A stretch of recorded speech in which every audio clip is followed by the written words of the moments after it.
वहीं paper leak के बढ़ते मामलों पर एक्शन में है अब सरकार। एग्जाम में गड़बड़ी रोकने के लिए कानून बना है। नए कानून का नोटिफिकेशन भी जारी किया गया है। पेपर लीक करने पर सख्त कार्रवाई की जाएगी। डमी कैंडिडेट बिठाने पर भी सख्त एक्शन लिया जाएगा। 10 लाख से 1 करोड़ तक का लगेगा जुर्माना। और गलत तरीके से एग्जाम रोकने के लिए नया कानून आपको बता दें कि बनाया गया है। मरकजी हुकूमत ने नाफिज किया है ये कानून। तो अब पूरी तरह से सरकार एक्शन मोड में दिखाई दे रही है इस तरह के मामलों पर रोक लगाने के लिए। तो पेपर लीक के बढ़ते मामलों को रोकने के लिए अब एक्शन में है सरकार। एग्जाम में गड़बड़ी रोकने के लिए नया कानून बनाया जा रहा है। नए कानून का नोटिफिकेशन भी जारी किया गया है।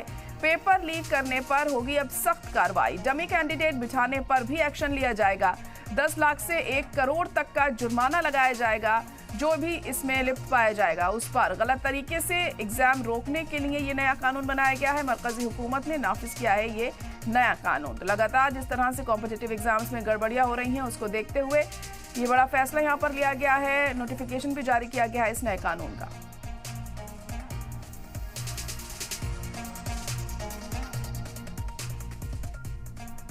वहीं बिहार में पेपर लीक की ईओयू ने जांच तेज कर दी है। उधर पेपर लीक के मुलजिमीन की जमानत अर्जी पर 25 जून को सुनवाई होगी। नीट पेपर लीक मामले में मुलजिमीन को पटना सिविल कोर्ट से झटका लगा है। मुलजिमीन की जमानत अर्जी पर 25 जून को सुनवाई होगी।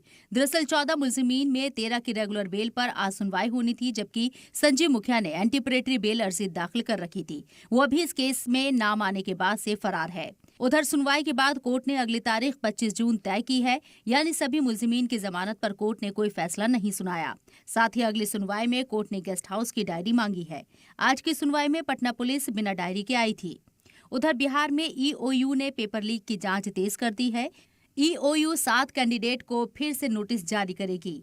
ईओयू ने पिछली बार 9 कैंडिडेट को नोटिस जारी किया था, जिसमें सिर्फ 2 तलबा ही पूछताछ के लिए पहुंची थी। दोनों तालिबाओं से करीब 2 घंटे सवाल जवाब हुए थे। उधर इसको लेकर अब तेजस्वी ने भी पलटवार किया है।